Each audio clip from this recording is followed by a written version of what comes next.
Ind AS 10 events after the reporting period. Friends, there is always a time lag between the end of the reporting period and the date on which the financial statements are approved for issue. तो अब question ये arise होता है कि वो events जो occur हुई है between the said two dates, उसका इम्पैक्ट क्या है फाइनेंशियल स्टेटमेंट्स पे, और अगर इम्पैक्ट है फाइनेंशियल स्टेटमेंट्स पे तो फिर उसकी एक्सटेंट कितनी है इम्पैक्ट, तो वो हमें ये स्टैंडर्ड बताएगा। अब एक और चीज हमें बताएगा स्टैंडर्ड कि इसको डिस्क्लोज कैसे करना है। ठीक है, अब पहले देख लेते हैं स्टैंडर्ड का ऑब्जेक्टिव क्या है। स्टैंडर्ड का ऑब्जेक्टिव है कि एंटिटी को एडजस्ट करना है financial statements for events after the reporting period.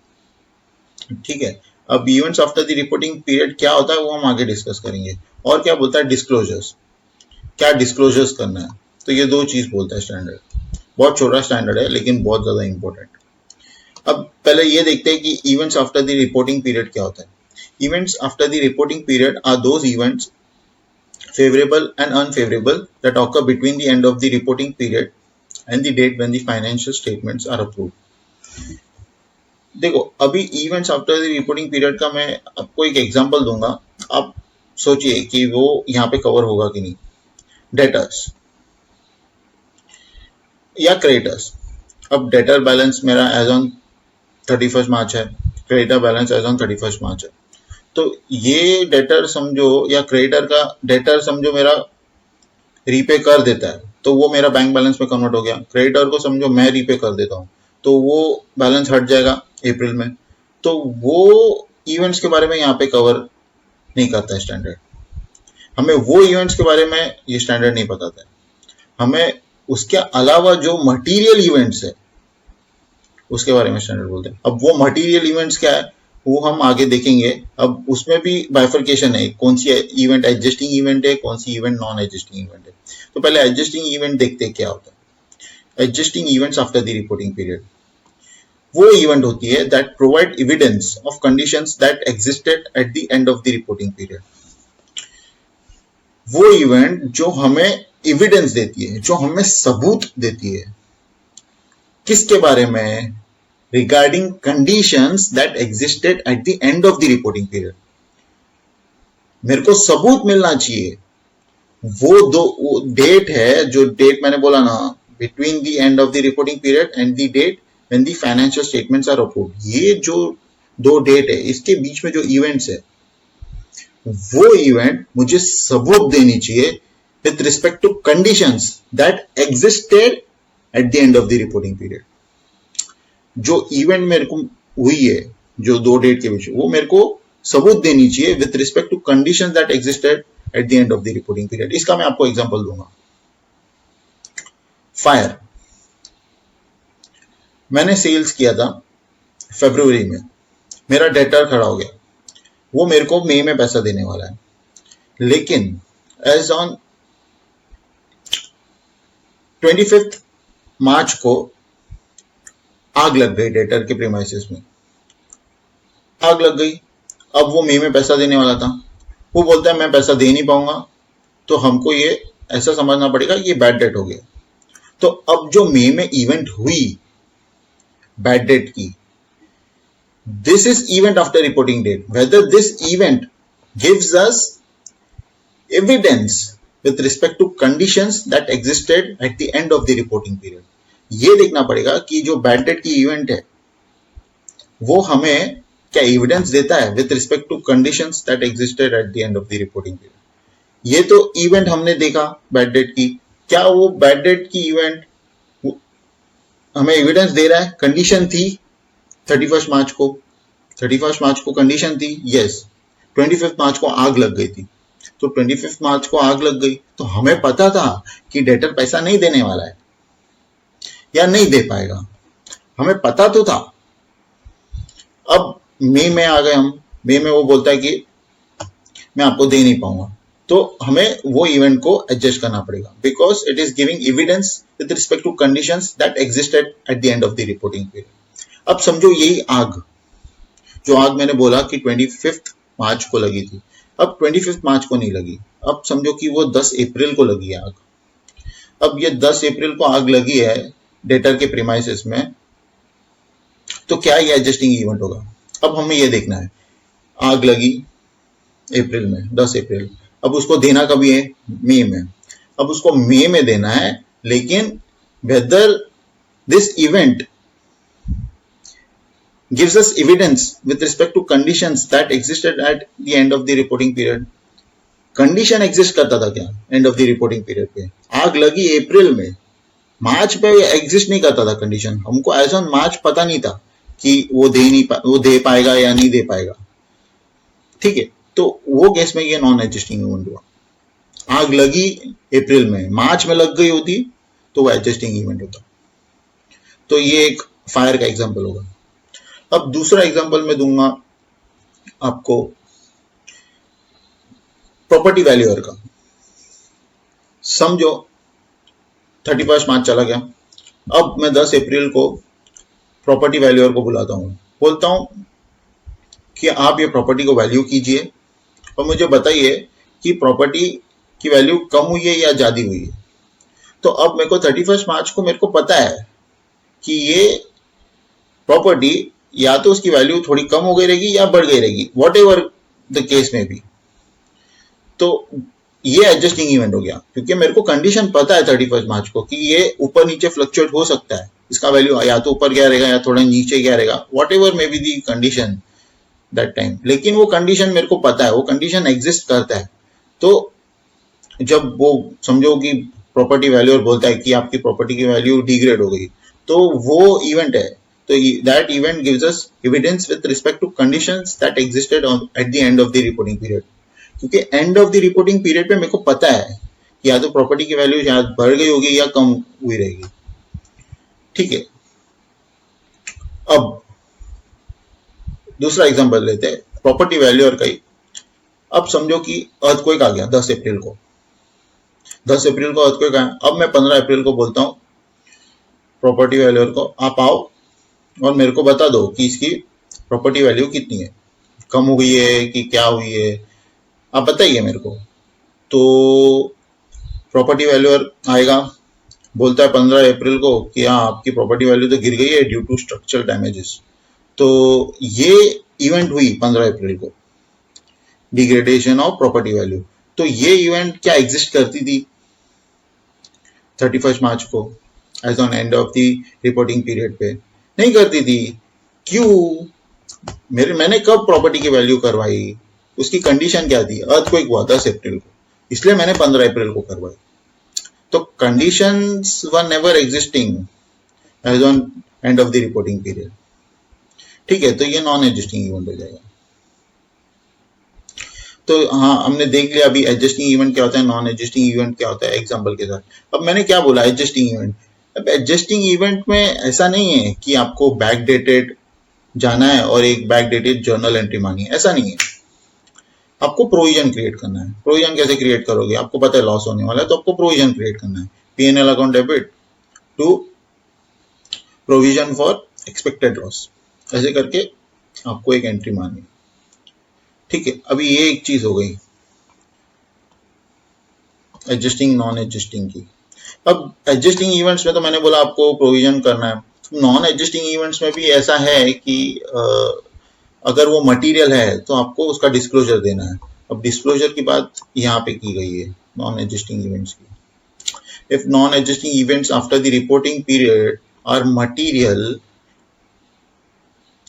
and non-disclosure could influence the economic decisions that users make on the basis of financial statements, the entity should disclose the following for each material category of non-adjusting event after the reporting period.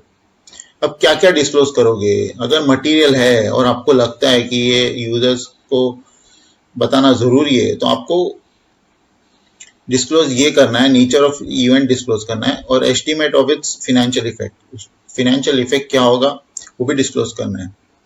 और अगर estimate नहीं कर पाते हो उसका effect, तो आपको ये भी देना है statement that such an estimate can not be made, ठीक है? तो ये हो गई डिस्क्लोजर्स की बात नॉन एडजस्टिंग इवेंट के लिए।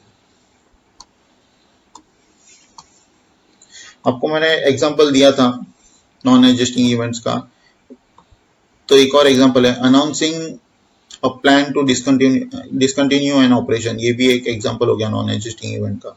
ये भी कोई एविडेंस नहीं देता with respect to conditions that existed on balance sheet date, तो वो नॉन एग्जिस्टिंग इवेंट हो गया। और destruction of a major production plan by fire, fire का एग्जांपल मैंने आपको दिया, तो ये हो गया। अब एक और एग्जांपल देखते हैं एग्जिस्टिंग इवेंट का। अब settlement of a court case का, settlement of a court case हुआ मेरा between the end of the reporting period and the date when the financial statements are approved for issue, ये दोनों date के बीच में मेरा सेटलमेंट हो गया। अब ये सेटलमेंट हुआ तो वो क्या, वो एक एविडेंस देता है हमको कि that the entity had a present obligation eight the end of the reporting period, मतलब कि 31 मार्च को मेरा प्रेजेंट ऑब्लिगेशन था, तो उसके बारे में एक एडिशनल एविडेंस देता है हमको सेटलमेंट केस कोर्ट का, तो वो भी एक एडजस्टिंग इवेंट हो जाता है। तो उसके हिसाब से समझो कि सेटलमेंट जो भी आता है तो हमको जो भी हमने प्रोविजन किया था या तो उसको एडजस्ट करना है प्रोविजन को, या तो और न्यू प्रोविजन क्रिएट करना पड़ेगा, तो ये एडजस्टिंग इवेंट है। अगर नॉन एडजस्टिंग, इसमें क्या बोलता है, the entity does not merely disclose a contingent liability, हम कंटीजेंट लायबिलिटी डिस्क्लोज करते हैं, कभी भी फाइनेंशियल स्टेटमेंट्स में लेके नहीं जाते, तो वो ये बोल रहा है डज नॉट मियरली डिस्क्लोज, तो हमें डिस्क्लोज नहीं करना है उसको, क्योंकि वो एडजस्टिंग इवेंट है। नॉन एडजस्टिंग इवेंट होता और मटेरियल होता तो हम उसको डिस्क्लोज करते हैं, एडजस्टिंग इवेंट में तो हमें उसको एडजस्ट करना है फाइनेंशियल स्टेटमेंट्स में, तो वही चीज बोल रहा है। तो settlement of a court case confirms that the entity had a present obligation at the end of the reporting period. As on end of the reporting period हमें पता था ऑब्लिगेशन है, तो वो हमें कंडीशन थी तभी 31 मार्च को, तो वो कंडीशन के बारे में हमें पता चलता है सेटलमेंट जब होता है तब, तो सेटलमेंट एक एविडेंस होता है वो कंडीशन के लिए, तो हमें उसको एडजस्टिंग इवेंट ही मानना है, ठीक है। अब स्टैंडर्ड एक और चीज के बारे में बोलता है डिविडेंड्स। अब डिविडेंड्स का रिकॉग्निशन करना है कि नहीं as on end of the reporting period, वो देखते हैं। अब suppose an entity declares dividends to holders of equity instruments after the reporting period, वो तो रिपोर्टिंग पीरियड के बाद डिविडेंड डिक्लेयर करता है, तो वो रिकॉग्नाइज करना है कि नहीं डिविडेंड 31 मार्च के फाइनेंशियल स्टेटमेंट्स में, तो वो स्टैंडर्ड बोलता है कि entity shall not recognize those dividends as a liability at the end of the reporting period, तो वो स्टैंडर्ड बोलता है कि आपको उसको फाइनेंशियल स्टेटमेंट्स में रिकॉग्नाइज नहीं करना है, ठीक है। अब गोइंग कंसर्न, मैंने बोला था कि एडजस्टिंग इवेंट जब होता है तो हम उसको एडजस्ट करते हैं फाइनेंशियल स्टेटमेंट्स में, नॉन एडजस्टिंग में हम उसको डिस्क्लोज करते हैं। लेकिन समझो नॉन एडजस्टिंग इवेंट है लेकिन गोइंग कंसर्न अजम्पशन पे जो फाइनेंशियल स्टेटमेंट्स बनते हैं, तो अगर नॉन एडजस्टिंग इवेंट वो गोइंग कंसर्न को ही अफेक्ट कर जाती है, तो हमें फाइनेंशियल स्टेटमेंट्स गोइंग कंसर्न के बेस पे नहीं बनाना है, दैट मीन्स हमें उसको एडजस्ट करना है। समझे मैं क्या बोला, वापस रिपीट करता हूं। अब नॉन एडजस्टिंग इवेंट है तो हमने क्या डिस्कस किया था, नॉन एडजस्टिंग इवेंट का डिस्क्लोजर देना अगर वो मटेरियल है तो, लेकिन गोइंग कंसर्न अजम्पशन के बेसिस पे जो फाइनेंशियल स्टेटमेंट्स बनते हैं उसको अफेक्ट करता है वो नॉन एडजस्टिंग इवेंट, तो उसको एडजस्ट करना है। इन शॉर्ट वही है, एडजस्ट करके फाइनेंशियल स्टेटमेंट्स बनाना है। तो हमें फाइनेंशियल स्टेटमेंट्स ऐसे बनाना है assuming that going concern assumption is not appropriate, ठीक है। अब गोइंग कंसर्न अजम्पशन अप्रोप्रिएट नहीं है तो Ind AS 1 presentation of financial statements हमें डिस्क्लोजर भी देने बोलता है, तो उसमें ये बताना है कि the financial statements are not prepared on going concern basis और the management is aware of material uncertainties related to events और conditions that may cast significant doubt, ठीक है। मतलब ये है कि हमको बताना है फाइनेंशियल स्टेटमेंट्स की गोइंग कंसर्न बेसिस पे नहीं बनाया गया है, या तो हमको पता है कि मटेरियल अनसर्टेनिटीज है ऐसी इवेंट ऑकर हो चुकी है, तो उसके वजह से एक अनसर्टेनिटी है कि गोइंग कंसर्न पे अफेक्ट कर जाए एंटिटी के, तो वो हमें डिस्क्लोज करना है। अब और क्या डिस्क्लोजर देना है? Date when financial statements are approved for issue.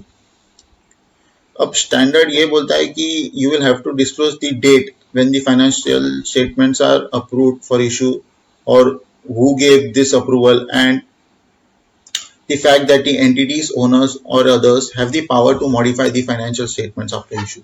ये भी आपको डिस्क्लोज करना है। और ये एक बात बताओ कि डेट जो फाइनेंशियल स्टेटमेंट्स की है वो क्यों उनको बतानी है?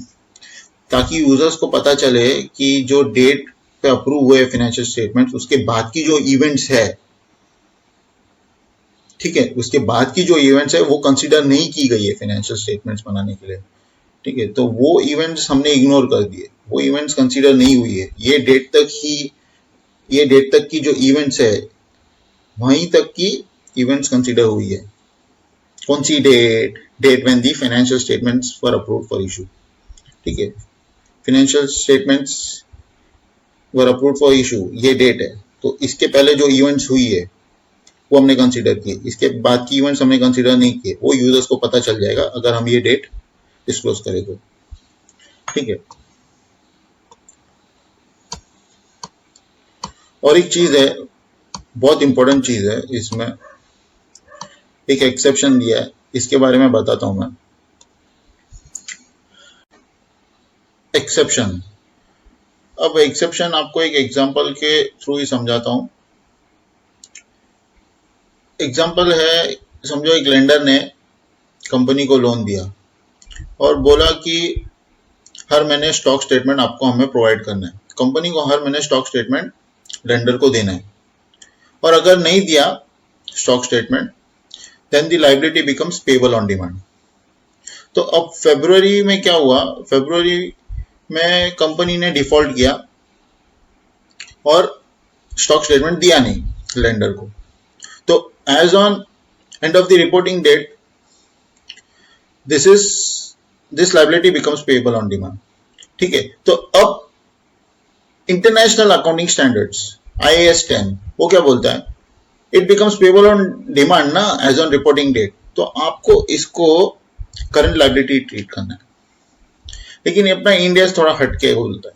इंडियस बोलता है कि चलो आपने डिफॉल्ट किया, तो ये डिफॉल्ट लेंडर बोलता है कि आप रेक्टिफाई कर लो, आपने पहले फरवरी में नहीं दिया, अप्रैल में दे दो, कोई बात नहीं। तो हम अप्रैल में उसको स्टॉक स्टेटमेंट दे देते। तो इंडियस बोलता है कि आपने ये जो इवेंट हुई है आफ्टर द रिपोर्टिंग पीरियड उसको एडजस्टिंग इवेंट समझ लो, मतलब आपको करंट लायबिलिटी ट्रीट नहीं करना है, अब नॉन करंट उसको ट्रीट कर सकते हो, बस एक ही फर्क है। और ये एक काउट भी है IAS 10 और इंडियास 10 में, ठीक है। तो that's all from me for India's 10। Take care, bye bye, जय हिंद, जय भारत।